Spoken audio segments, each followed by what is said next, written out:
पहले बच्चों नमस्कार। आप सभी का स्वागत है हम सभी के प्यारे से YouTube channel RBSC physics classes पर। मेरा नाम है महेश शर्मा और अपन पढ़ रहे हैं 12th फिजिक्स का चैप्टर नंबर 8, जिसका नाम है चुंबकत्व एवं चुंबकीय पदार्थों के गुण। और इसमें आज पढ़ने वाले हैं चुंबकत्व में प्रयुक्त महत्वपूर्ण राशियाँ, important quantities used in magnetism.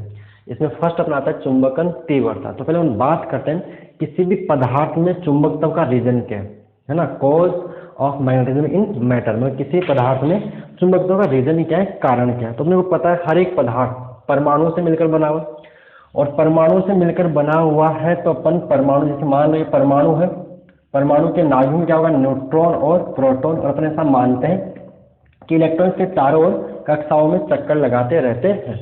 ठीक है, अगर इलेक्ट्रॉन चक्कर लगाया तो मतलब आवेश चल रहा है, आवेश चल रहा है मतलब करंट बनेगा। तो अपन मान सकते हैं कि इसमें जो करंट है, इलेक्ट्रॉन, भाई करंट कैसे बनेगा, इलेक्ट्रॉन के अपोजिट बनता है। भाई करंट की जो दिशा है, विद्युत धारा की दिशा हमेशा इलेक्ट्रॉन के चलने के विपरीत होती है। तो मैंने मान लिया कि इसमें करंट ऐसे बन रहा है, तो अगर इसका अपन चुंबकीय, भाई अब करंट बन रहा है तो अपने इसको एक धारावाही लूप मान सकते हैं, एक धारावाही लूप मान सकते हो। और अपने को पता है चैप्टर नंबर 7 से एक धारावाही लूप छड़ चुंबक, छोटे छड़ चुंबक की तरह बिहेव करता है, यानी ये बन गया एक चुंबकत्व। यानी अपन बोल सकते हैं कि जो पदार्थ का हर एक परमाणु यानी हर एक इलेक्ट्रॉन है वो एक छोटे चुंबक की तरह बिहेव करता है, व्यवहार करता है। तो यही रीजन है, ठीक है, इससे बनेगा चुंबक। यानी ये बन गई इलेक्ट्रॉन की कक्षीय गति के कारण, एक चक्कर की वजह से बनता है। चक्कर इलेक्ट्रॉन रहता है अपनी अक्ष से घूमता भी है और आगे भी चलता है, तो दोनों की वजह से बनता है, चक्कर से भी बनता है। और ये इसको बोलते हैं कक्षीय गति। तो इसका जो मेजर कंट्रीब्यूशन है, जो मेजर रोल है, वो इसी का है, किसका, आपकी कक्षीय गति का ही। तो ऐसा ही है। तो अब मान लिया अपन ने कोई एक चुंबकीय पदार्थ लिया, इसी पे आते हैं अपन, इसी के लिए सारी बात डिस्कस कर रहे हैं अपन, इस चुंबकन तीव्रता के लिए। तो देखिए मैंने माना एक सैंपल ले लिया, एक पदार्थ लिया चुंबकीय पदार्थ का, किसका, चुंबकीय पदार्थ का, एक मतलब मैग्नेटिक सब्सटेंस का चुंबकीय पदार्थ से सैंपल लिया। और इसमें अब करोड़ों परमाणु होंगे, तो करोड़ों परमाणु मान लो करोड़ों इलेक्ट्रॉन है, और हर एक इलेक्ट्रॉन एक चुंबक की तरह व्यवहार करता है, यानी क्षण चुंबक की तरह व्यवहार कर रहा है। और एक क्षण चुंबक को अपन क्या मान सकते हैं, चुंबकीय द्विध्रुव बोलते हैं। कैसे कि इसका साउथ पोल, इसका नॉर्थ पोल, तो ये बन गया आपका चुंबकीय द्विध्रुव। तो इसमें हर एक इलेक्ट्रॉन एक चुंबकीय द्विध्रुव की तरह व्यवहार कर रहा है, और चुंबकीय द्विध्रुव की तरह व्यवहार कर रहा है तो अपने को पता है इसका चुंबकीय आघूर्ण होगा, जिसकी अगर माने दोनों ध्रुवों के बीच की लंबाई अपन 2l माने, जिसको अपन प्रभावी लंबाई बोलते थे। और इसकी ध्रुव सामर्थ्य अपन इसकी -m मानते हैं, इसकी +m मानते हैं। तो यहाँ पर जो चुंबकीय आघूर्ण वो क्या होता है, स्मॉल m इंटू में 2l होता है, स्मॉल m इंटू में 2l होता है। क्लियर यहाँ तक। तो यानी इसमें हर एक इलेक्ट्रॉन है वो एक चुंबकीय, हर एक इलेक्ट्रॉन का चुंबकीय आघूर्ण होगा, हर एक इलेक्ट्रॉन का चुंबकीय आघूर्ण होगा। जैसे मान लेते हैं कि इस वाले इलेक्ट्रॉन, मान लेते इलेक्ट्रॉन करोड़ों परमाणु, करोड़ इलेक्ट्रॉन है, करोड़ों करोड़ों। तो यहाँ मान लो इसका चुंबकीय आघूर्ण ऊपर, मान लो इसका इधर है, इसका इधर है, इसका इधर है, इसका इधर है, इसका इधर है, मतलब रैंडमली अलाइन है, यादृच्छिक, ये मतलब व्यवस्थित नहीं है, अव्यवस्थित है। व्यवस्थित नहीं है, क्या है, अव्यवस्थित है। यानी इस केस के अंदर हर एक परमाणु का तो चुंबकीय आघूर्ण है, लेकिन पदार्थ का जो नेट है वो कितना है, 0। परिणामी इसका नेट कितना है, 0 है। चलिए ये कब है, जब इसको अपन ने किसी बाह्य चुंबकीय क्षेत्र में नहीं रखा है। अब क्या किया, इसी को उठा के अपन ने किसी बाह्य चुंबकीय क्षेत्र, यानी ये कोई बी है, बाह्य चुंबकीय क्षेत्र में अपन ने इसको रख दिया, बाह्य चुंबक क्षेत्र में इसको रख दिया है। तो क्या होगा देखिए, अब इसके जितने भी, अब यहाँ से थोड़ा सा अपन चलते हैं इलेक्ट्रोस्टैटिक्स स्तर वैद्युतिकी के अंदर। वहां अपन जब किसी परावैद्युत पदार्थ को, चैप्टर नंबर 4 में बातें की थी, परावैद्युत पदार्थ को किसी बाह्य विद्युत क्षेत्र में रखते थे, या विद्युत द्विध्रुव को, यूं बोलिए विद्युत द्विध्रुव को जब बाह्य विद्युत क्षेत्र में रखते थे, चैप्टर फर्स्ट में आ जाइए, विद्युत द्विध्रुव को जब बाह्य विद्युत क्षेत्र में रखते थे तो विद्युत द्विध्रुव पर विद्युत क्षेत्र क्या लगाता था, बल आघूर्ण, यानी बल आघूर्ण लगा के वो विद्युत द्विध्रुव को अपनी दिशा में संरेखित करने का प्रयास करता था, इधर अपनी दिशा के अंदर। तो सेम यहाँ पे होगा कि इसके जितने भी चुंबकीय द्विध्रुव, ये चुंबकीय द्विध्रुव है, तो बाह्य विद्युत क्षेत्र की वजह से क्या होगा, ये सारे के सारे चुंबकीय द्विध्रुव बाह्य विद्युत क्षेत्र की दिशा में संरेखित हो जाएंगे, अलाइन हो जाएंगे। लगभग 100% नहीं, लेकिन लगभग अपन मान लें कि ये सारे एक दिशा में से, फिर भी कुछ तो रहेगा, 100% तो नहीं हो पाएगा, लेकिन मैक्सिमम जो इसके चुंबकीय द्विध्रुव है वो बाह्य चुंबकीय क्षेत्र की दिशा में संरेखित हो जाएंगे, अलाइन हो जाएंगे। क्या बात क्लियर है? ऐसे तो क्या होगा, अब ये सारे के सारे डाइपोल्स है, सारे के सारे द्विध्रुव है, वो एक ही दिशा में लग गए। तो ये क्या होगा, ये मान लो साउथ, ये नॉर्थ, मान लो साउथ नॉर्थ साउथ नॉर्थ, तो इसमें चुंबकीय आघूर्ण उत्पन्न हो गया, ये चुंबकित हो गया, ये मैग्नेटाइज हो गया। क्या बात क्लियर है? तो अब इसका जो चुंबकीय आघूर्ण है वो जीरो नहीं है, इसमें कुछ चुंबकत्व के गुण आ गए। तो इसमें क्या उत्पन्न हो गया, चुंबकीय आघूर्ण उत्पन्न हो गया, चुंबकीय आघूर्ण उत्पन्न हो गया। तो बस यही आता है चुंबकन तीव्रता।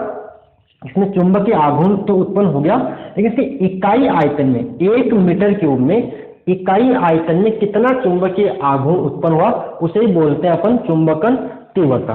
क्या बात क्लियर? इसके 1 मीटर क्यूब में इसके इकाई आयतन में कितना चुंबकीय आघूर्ण उत्पन्न हुआ उसे बोलते हैं चुंबकन तीव्रता या चुंबकन या मैग्नेटाइजेशन इंटेंसिटी। तो बस ये आपको बात समझ में आ गई।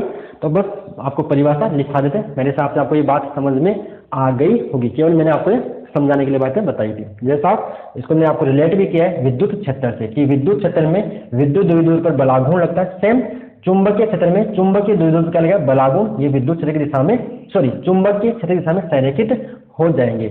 इसको अपन ये अलाइनमेंट अपन बढ़ा सकते हैं, यानी इसको संरेखण अपन बढ़ा सकते हैं। कैसे? इस चुंबकीय क्षेत्र को बहुत ज्यादा बढ़ा दे और टेम्परेचर को बहुत कम कर दे। ठीक है, तो अपने इसमें परिभाषा तो लिखिए, परिभाषा चुंबकन तीव्रता या चुंबकन डिनोट किससे करते हैं, आई से।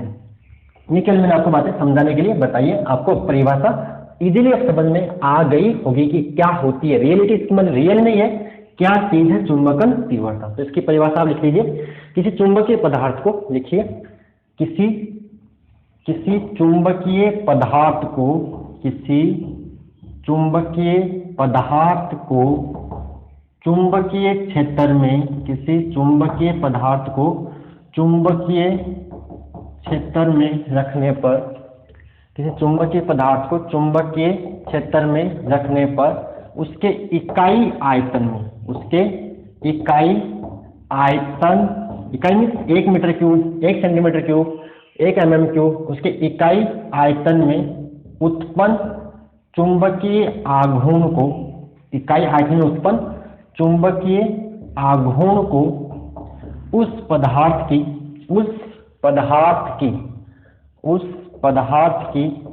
चुंबकन तीव्रता, उस पदार्थ की चुंबकन तीव्रता या सिंपल चुंबकन तीव्रता कहते हैं। अर्थात आप बोल सकते हो, अर्थात I बराबर कैपिटल M बटे V, जहां पे कैपिटल M क्या है, चुंबकीय आघूर्ण है, चुंबकीय द्विध्रुव आघूर्ण बोलिए, पूरा बोलो तो, और V यहाँ पे क्या है, वोल्टेज वेग नहीं है, V यहाँ पे वॉल्यूम है, आयतन है।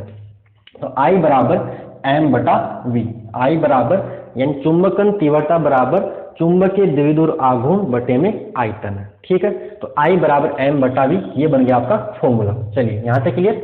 अब बात करते हैं इसका चुंबकन तीव्रता का मात्रक, चुंबकन तीव्रता का मात्रक। तो आसानी से आप निकाल सकते हो चुंबकन तीव्रता का मात्रक, इजीली आप निकाल सकते हो। दिख रहा है आपको फॉर्मूला, ऊपर कौन है, चुंबकीय द्विध्रुव आघूर्ण। तो चुंबकीय द्विध्रुव आघूर्ण क्या होता है, M × 2L।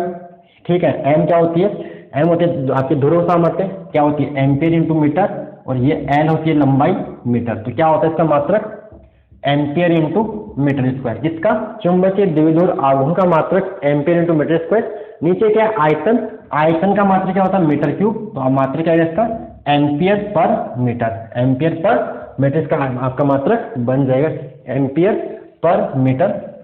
और अब इसको एम्पियर मीटर इनवर्स भी लिख सकते हो। तो ये हो गया इसका मात्रक। विमा की बात कर लेते हैं यहाँ पे। तो विमा देखिए किसकी, चुंबकन तीव्रता की, मीन्स आई की मात्रक। विमा निकालना आसान, ए मतलब एम्पियर, एल मतलब दूरी, मीटर में क्या दूरी, तो क्या बनेगी L - 1 A1, ये आ गई इसकी विमा। फिर बात करते हैं कैसी राशि है, तो चुंबकन तीव्रता एक सदिश राशि है। चुंबकन तीव्रता कैसी राशि है, चुंबकन तीव्रता एक वेक्टर क्वांटिटी है, एक सदिश राशि है, एक सदिश राशि। अब सदिश दिशा भी, सदिश राशि है तो दिशा भी होगी। तो दिशा अगर आप बोल सकते हो इसको वेक्टर में, अगर आप बोलो तो, और आप इसको बोल सकते हो I वेक्टर बराबर M वेक्टर बटे में V, और M कौन सा, नेट कर दो, परिणामी बोल सकते हो, नेट। ठीक है, कंफ्यूज मतलब नेट में स्कूल ये यहाँ पे, नेट मतलब परिणामी। वेक्टर में खोलो I वेक्टर बराबर M वेक्टर बाई V। अब V आयतन तो अदिश है, तो इसकी दिशा उधर ही होगी जिधर आपका चुंबकीय आघूर्ण है। क्लियर। तो चुंबकन तीव्रता एक सदिश राशि है जिसकी दिशा कहाँ होगी, जिसकी दिशा चुंबकीय आघूर्ण, जिसकी दिशा कैपिटल एम क्या है, चुंबकीय आघूर्ण, पूरा क्या बोलते हैं इसको, चुंबकीय द्विध्रुव आघूर्ण, जिसकी दिशा चुंबकीय द्विध्रुव आघूर्ण की दिशा में होगी, चुंबकीय द्विध्रुव आघूर्ण की दिशा में होगी। अब चुंबकीय द्विध्रुव आघूर्ण कितनी होती है, तो उसको साउथ से नॉर्थ, अर्थात दक्षिणी ध्रुव से, दक्षिणी, अरे भाई साहब चुंबकीय द्विध्रुव कितनी होती है, साउथ से नॉर्थ होती है ना, तो दक्षिणी ध्रुव से उत्तरी ध्रुव की ओर, यानी साउथ से नॉर्थ ध्रुव की ओर होगी। बोलो क्लियर भाई। ये कैसी राशि है, सदिश राशि है। दिशा की बात करें किधर होगी, चुंबकीय द्विध्रुव आघूर्ण की दिशा में होगी। अब चुंबकीय द्विध्रुव आघूर्ण किधर होती है, वो होती है साउथ से नॉर्थ, दक्षिण ध्रुव से उत्तरी ध्रुव की ओर होगी, उत्तरी ध्रुव की ओर होती है, ठीक है, उत्तरी ध्रुव की ओर होती है। मात्रक आ गया, विमा आ गई, कैसी राशि है, सदिश राशि। ये आपकी बात यहाँ तक हो गई। तो ये था आपका चुंबकन तीव्रता के बारे में। तो आप इसको एक बार पॉज करके इसको आप नोट कर लीजिए, ठीक है, ओके, क्लियर यहाँ तक, ठीक है। इसको अब रब कर देते हैं। नंबर 2 पे आपका आता है चुंबकन क्षेत्र, और इसको सिंपल चुंबकन क्षेत्र भी बोलते हैं और चुंबकीय तीव्रता भी बोलते हैं। मैं इसको रब कर रहा हूँ, क्लियर है, ओके। नेक्स्ट नंबर 2, चुंबकन क्षेत्र या उसको बोलते हैं चुंबकीय तीव्रता। डिनोट किससे करते हैं, आई से। होता क्या है देख लेते हैं। तो किसी वो मतलब ये होता है, आपको किसी पदार्थ को चुंबकित करने के लिए उसको जिस बाह्य चुंबकीय क्षेत्र में रखा है उसे ही बोलते हैं चुंबकन क्षेत्र या चुंबकीय तीव्रता। चुंबकीय तीव्रता, चुंबकीय क्षेत्र की तीव्रता नहीं, चुंबकीय तीव्रता, ठीक है, या चुंबकन क्षेत्र, मैग्नेटाइजिंग फील्ड इसको बोलते हैं, एच। तो देखिए नंबर 2 पे आप लिखिए क्या, चुंबकन क्षेत्र, चुंबकन क्षेत्र, ठीक है। इसको कई बार चुंबकीय तीव्रता भी बोलते हैं। चुंबकीय तीव्रता डिनोट किससे करते हैं, एच से।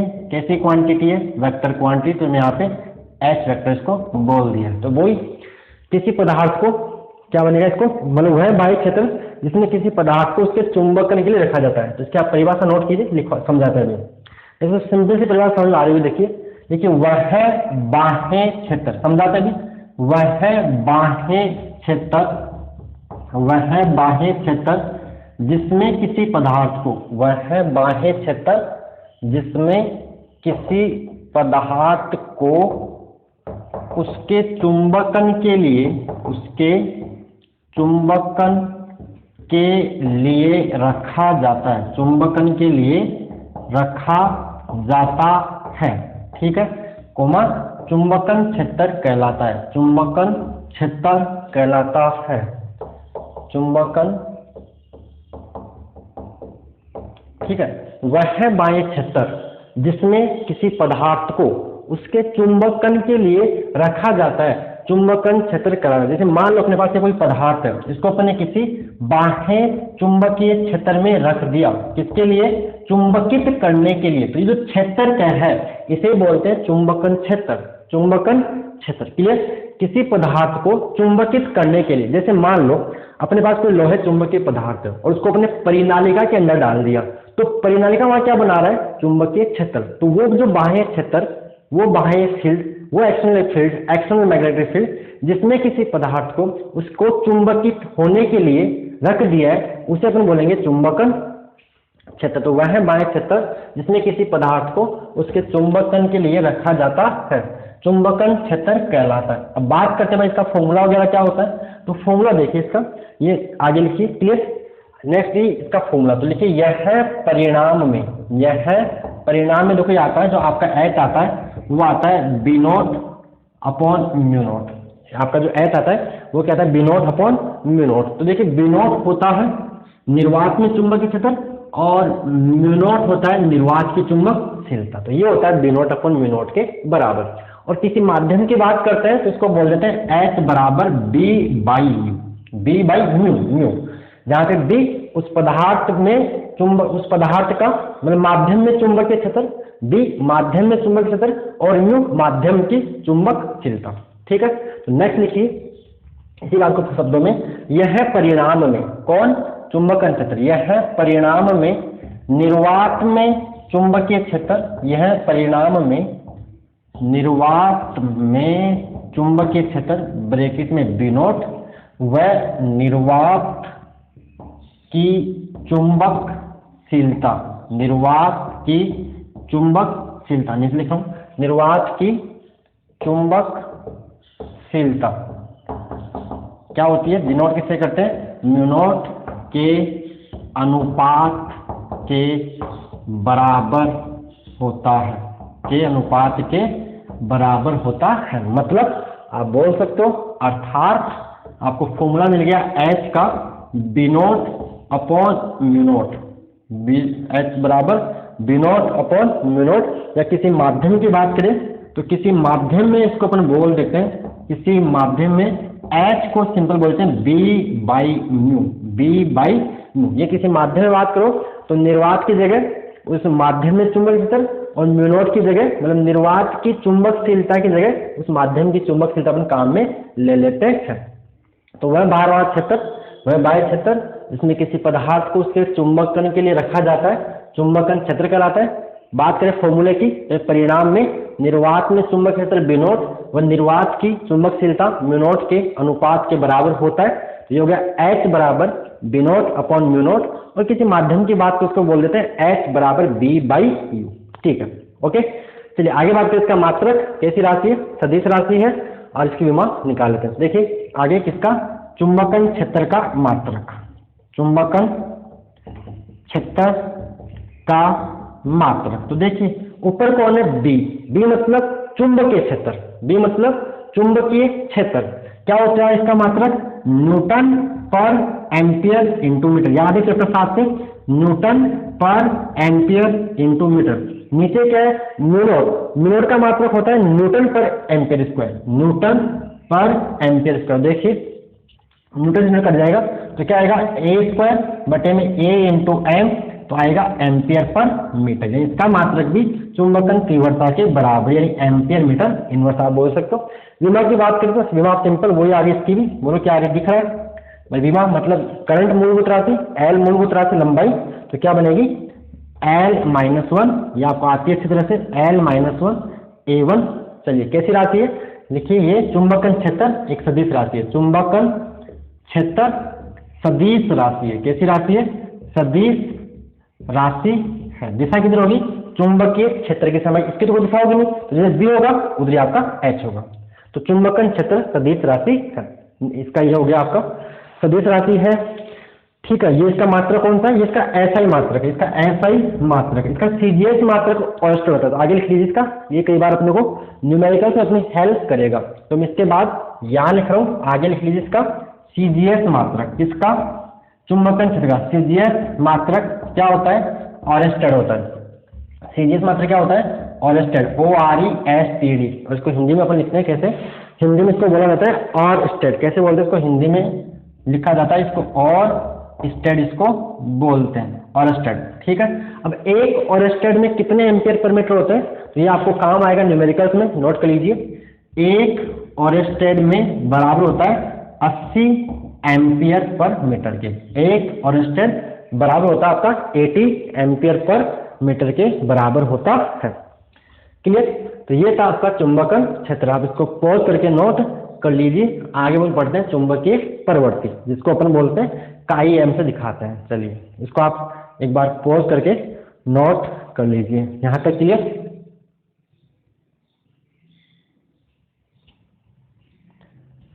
चलिए नेक्स्ट पॉइंट आपका तीसरी जो क्वांटिटी है, तीसरी राशि है, उसको अपन बोलते हैं चुंबकीय प्रवृत्ति। तो अपन उसकी बात कर लेते हैं। चलिए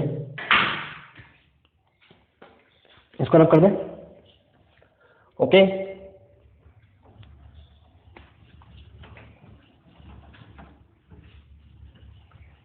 पॉइंट नंबर 3 डाल लीजिए, चुंबकीय प्रवृत्ति। ठीक है, मैग्नेटिक सस्टेबिलिटी, ऐसी जो ना मीनिंग देखना, मैग्नेटिक सब्सटिबिलिटी, बुला ही नहीं जा रहा मेरे से तो, ठीक है। चुंबकीय प्रवृत्ति,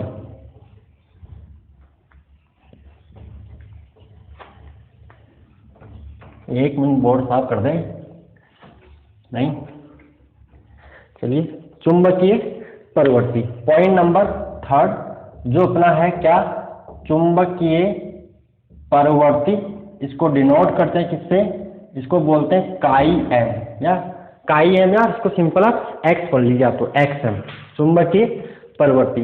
तो ये पदार्थ का गुण है जो अपने को बताता है कि किसी पदार्थ को कितनी इजीली, कितनी आसानी से चुंबकित किया जा सकता है, या कोई पदार्थ कितनी आसानी से राजी हो जाएगा, खुश हो जाएगा चुंबकीय गुण लेने के लिए, चुंबकीय गुण ग्रहण करने के लिए। तो लिखिए, थोड़ी देर को लिखिए, क्योंकि ये प्रॉपर्टी है, मीन्स पदार्थों की प्रॉपर्टी है। तो लिखिए गुणधर्म है, लिखिए यह है पदार्थ का जो वह गुणधर्म है जो हमें बताएगा, यह है पदार्थ का वह गुणधर्म है, वह गुणधर्म है जो हमें यह बताता है, यह पदार्थ का वह गुणधर्म है जो हमें यह बताता है, यह बताता है कि किसी पदार्थ को, किसी पदार्थ को कितनी आसानी से, किसी पदार्थ को कितनी आसानी से चुंबकित किया जा सकता है, कितनी आसानी से चुंबकित किया जा सकता है। मतलब कोई पदार्थ कितनी इजीली मैग्नेटाइज हो जाएगा, कितनी इजीली, कितनी आसानी से वो चुंबकित हो जाएगा, उसे हम क्या बोलते हैं, चुंबकीय प्रवृत्ति। यह पदार्थ का वह गुणधर्म है जो हमें यह बताता है कि किसी पदार्थ को कितनी आसानी से चुंबकित किया जा सकता है। क्लियर? देखो बुक में इसकी परिभाषा अलग तरह से लिखी है। उन्होंने बोला है कि जो I समानुपाती H होता है, फिर उन्होंने बोला है कि I बराबर यहाँ पे एक नियतांक आ रहा है समानुपाती, ऐसा उन्होंने लिखा है। तो उन्होंने फिर बोला है XM बराबर I बटा H, यानी एक समानुपातिक नियतांक है, ठीक है। तो उन्होंने I बटा H से परिभाषित किया। मैंने उसको आपको ढंग से बताया कि यह है क्या चीज, पदार्थ की प्रॉपर्टी है, एक गुण है पदार्थों का जो हमें बताएगा कि कोई पदार्थ कितनी आसानी से, कितनी इजीली चुंबकित हो जाएगा। ये पदार्थ का वह गुणधर्म है जो हमें ये बताता है कि किसी पदार्थ को कितनी आसानी से चुंबकित किया जा सकता है, कोई पदार्थ कितनी जल्दी से मान जाएगा, राजी हो जाएगा चुंबकत्व का गुण ग्रहण करने के लिए। दैट इज आपकी चुंबकीय प्रवृत्ति। डिनोट कर IM बोलते हैं, मैं इसको सिंपल XM पढ़ रहा हूँ। संकेत समझ आ गया इसे? ठीक है, संकेत समझ आ गया इसे? क्लियर बना लोगे तो चलिए अब आगे बात करें परिणाम में किसके, इसका जो फॉर्मूला क्या होगा। तो परिणाम में तो क्लियर है, I बटा H। I क्या होता है, चुंबकन तीव्रता, H क्या होता है, चुंबकन क्षेत्र। तो परिणाम में चुंबकन तीव्रता व चुंबकन क्षेत्र H के अनुपात के बराबर होता है। मात्रक होगा नहीं, ऊपर इसका दोनों का सेम होता है। चुंबकन तीव्रता और चुंबकन क्षेत्र दोनों का मात्रक सेम, तो सेम बाई सेम, मात्रकहीन, रीमाहीन, अदिश राशि है। तो आगे बात करते हैं, लिखिए यह है परिणाम में, यह है परिणाम में, ये परिणाम में पदार्थ में उत्पन्न चुंबकन तीव्रता, ये परिणाम में, यह परिणाम में पदार्थ में उत्पन्न चुंबकन तीव्रता, चुंबकन तीव्रता ब्रैकेट में I, ब्रैकेट में I व चुंबकन क्षेत्र, चुंबकन क्षेत्र H, चुंबकन क्षेत्र H के अनुपात के बराबर होता है, अनुपात के बराबर होता है। अर्थात आप बोल सकते हो, अर्थात काई एम, इसको मैं एक्स एम ही बोल रहा हूँ, एक्स एम बराबर I बटा H। ये बन गया इसका फॉर्मूला। बुक में मैंने कैसे आपको समझा दिया कि उन्होंने बोला है कि पदार्थ में उत्पन्न चुंबकन तीव्रता उसके चुंबकन क्षेत्र H के समानुपाती होती है। फिर उन्होंने एक समानुपाती का चिन्ह उठाया, एक बराबर लगाया और नियतांक बोला कि एक्स एम एक समानुपातिक नियतांक है जिसे चुंबकीय प्रवृत्ति कहते हैं। उन्होंने इसको ऐसे परिभाषित किया, मैंने आपको ढंग से समझा दिया, यानी परिणाम में I बटा H के बराबर होता है। चलिए आगे बात करते हैं चुंबकीय प्रवृत्ति का मात्रक। फॉर्मूले आपको न्यूमेरिकल्स में काम आएगी, ध्यान रखना है सारे। तो आगे बात करते हैं चुंबकीय प्रवृत्ति का मात्रक। तो मात्रक तो आपको दिख रहा है, नहीं होगा, क्यों नहीं होगा भाई, ऊपर कौन है, चुंबकन तीव्रता, जिसका मात्रक क्या होता है, चुंबकन प्रवृत्ति का और मैंने क्या लिख दिया, चुंबकीय प्रवृत्ति का मात्रक। तो दिख रहा आपको, ऊपर कौन है, एम्पियर पर मीटर, नीचे कौन है, एम्पियर पर मीटर। भाई चुंबकीय तीव्रता का चुंबकन तीव्रता का मात्रक भी क्या है, एम्पियर पर मीटर। चुंबकन क्षेत्र का मात्रक भी क्या है, एम्पियर पर मीटर। तो कट गया, ये मात्रकहीन है, तो इसका लिख लीजिए बराबर मात्रकहीन, या सब सीधा लिख दीजिए चुंबकीय प्रवृत्ति मात्रकहीन राशि। और मात्रक में क्या होगी, चुंबकीय प्रवृत्ति, आप लिख दीजिए चुंबकीय प्रवृत्ति, ऐसा लिख दीजिए चुंबकीय प्रवृत्ति मात्रकहीन कोमा विमाहीन। भाई मात्रहीन तो विमा नहीं होगी, मात्रहीन विमाहीन अदिश राशि है। चुंबकीय प्रवृत्ति मात्रहीन विमाहीन अदिश राशि। आप इसको पॉज करके नोट कर लीजिए, फिर आप के पॉइंट नंबर आपका 4 पे आ जाते हैं। यहाँ पे क्लियर है, ओके। तो चुंबकीय प्रवृत्ति फॉर्मूला I बाई एच क्या बताएगा, किसी पदार्थ को कितनी आसानी से चुंबकित किया जा सकता है। Okay clear, okay. चौथा गुणधर्म प्रॉपर्टी नंबर 4, ये हो गया होगा आराम से, इसको मैं हटा देता हूं। क्लियर है, चलिए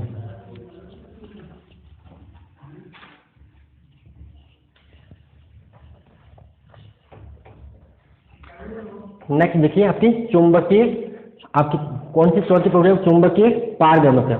चुंबकीय प्रॉपर्टी नंबर 4 यह आपकी है चुंबकीय पारगम्यता। चुंबकीय पारगम्यता या चुंबकशीलता इसको बोलते हैं, यानी म्यू।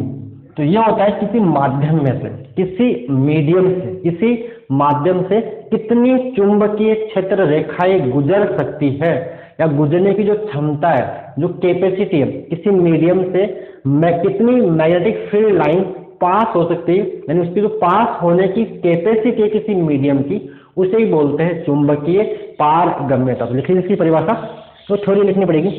लिख लीजिए किसी माध्यम में से, किसी माध्यम में से, किसी माध्यम में से, किसी माध्यम से, किसी माध्यम में से चुंबकीय क्षेत्र रेखाओं, किसी माध्यम में से चुंबकीय क्षेत्र रेखाओं के, किसी माध्यम में से चुंबकीय, किसी माध्यम में से चुंबकीय क्षेत्र रेखाओं, चुंबकीय क्षेत्र रेखाओं के गुजरने की क्षमता को, गुजरने की क्षमता को, कैपेसिटी को, गुजरने की क्षमता को, गुजरने की क्षमता को उस माध्यम की, उस माध्यम की चुंबकीय पारगम्यता, उस माध्यम की चुंबकीय पारगम्यता कहते हैं। मतलब किसी मीडियम से, किसी माध्यम से कितनी चुंबकीय क्षेत्र रेखाएं गुजर सकती है, पास हो सकती है, जा सकती है, उसे अपन क्या बोलते हैं, उसे अपन बोलते हैं चुंबकीय पारगम्यता बोलते हैं। उसे उस माध्यम की चुंबकीय पारगम्यता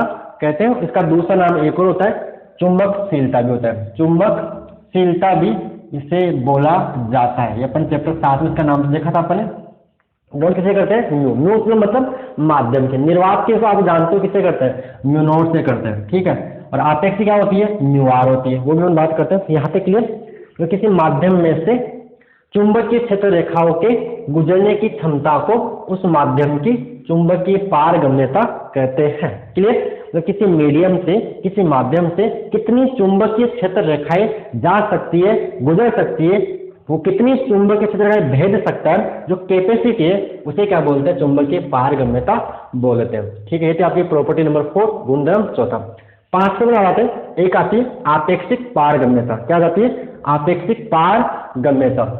चैप्टर प्रॉपर्टी नंबर 5 होती है आपकी आपेक्षिक पारगम्यता, इसे बोलते हैं आपेक्षिक चुंबकशीलता। जैसा आपने चैप्टर 1 में एक पढ़ा था एप्सिलॉन नॉट, एक पढ़ा था एप्सिलॉन, एक पढ़ा था एप्सिलॉन आर। ये थी माध्यम की निर्वात की विद्युतशीलता, ये थी माध्यम की विद्युतशीलता। इसी प्रकार यहाँ पे माध्यम की चुंबकशीलता, एप्सिलॉन आर आपेक्षिक विद्युतशीलता। इसी प्रकार यहाँ पे आता है आपेक्षिक पारगम्यता, इसको बोलते हैं आपेक्षिक चुंबकशीलता, चुंबकशीलता या पारगम्यता। जैसा यहाँ पे आपेक्षिक विद्युतशीलता चैप्टर 1 में थी, जैसा वैसा का वैसा ही। तो देखिए यहाँ आपने क्या पढ़ा था, एप्सिलॉन बराबर epsilon naught into epsilon R, बोलो पढ़ा था। तो एप्सिलॉन बराबर क्या आएगा, एप्सिलॉन बटे में एप्सिलॉन। चैप्टर फर्स्ट याद कीजिए, चैप्टर 1। तो ये परिभाषा है। यहाँ से सेम यहाँ भी ऐसा ही होता है, यहाँ होता है म्यू बराबर mu naught into mu R. तो यहाँ से म्यू आर बन जाएगा म्यू बटे में म्यू नोट। बोलो क्लियर है? म्यू आर क्या बन जाएगा? यहाँ से म्यू आर बन जाएगा म्यू आर बन जाएगा म्यू बटे में म्यू नोट, म्यू बटे में म्यू नोट। यानी देखिए ये क्या है? माध्यम की चुंबकशीलता, ये क्या है? निर्वात की चुंबकशीलता का अनुपात ही क्या है? आपेक्षिक पारगम्यता। लिख सकते हो परिभाषा कि इसकी परिभाषा लिख सकते हो कि माध्यम की चुंबकीय पारगम्यता, माध्यम की चुंबकीय पारगम्यता व निर्वात की चुंबकीय पारगम्यता के अनुपात को आपेक्षिक पारगम्यता कहते हैं। बोलो फॉर्मूला क्लियर? फॉर्मूला दिमाग में बैठाइए और इसको शब्दों में लिखिए। सेम चैप्टर फर्स्ट से रिलेट कर लीजिए, डेटो यही कहानी यहाँ चल रही है। एफ साइन की जगह क्या कर दीजिए? म्यू कर दीजिए, फॉर्मूला भी सेम ही बन रहा है। तो फॉर्मूला क्लियर?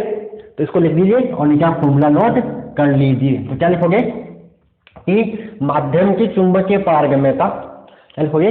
आपेक्षिक पारगम्यता लिखिए माध्यम की चुंबकीय पारगम्यता, माध्यम की चुंबकीय पारगम्यता व निर्वात की चुंबकीय पारगम्यता, व निर्वात की चुंबकीय पारगम्यता, चुंबकीय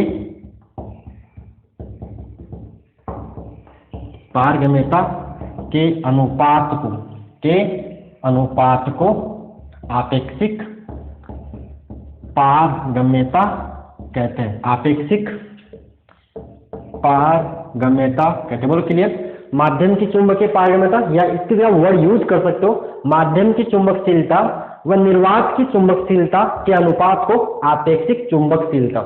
आपेक्षिक मतलब पारगम्यता या चुंबकशीलता एक ही बात है, ठीक है? चुंबकीय पारगम्यता या चुंबकशीलता एक ही बात है, दोनों वर्ड एक ही है, ठीक है? तो ऐसा उसको भी मतलब चुंबकशीलता के रूप में भी आप परिभाषित कर सकते हो। हालांकि तुमको दिक्कत नहीं, शब्द खेल लगा के माध्यम की चुंबकीय पारगम्यता व निर्वात की चुंबकीय पारगम्यता के अनुपात को आपेक्षिक पारगम्यता कहते हैं। अर्थात आप बोल सकते हो म्यू आर बराबर म्यू बटे में म्यू नोट, म्यू आर बराबर म्यू बटे में mu naught. This is the formula, ये इसका फॉर्मूला बन गया, ठीक है?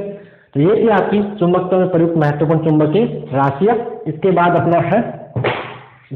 अपना है विभिन्न, क्या है, कहाँ गया? विभिन्न चुंबकीय राशियों में संबंध का थोड़ा सा डेरिवेशन, जो अपन इसके जस्ट बाद एक थोड़ा सा वीडियो बना देते हैं। ओके प्यारे बच्चों, धन्यवाद।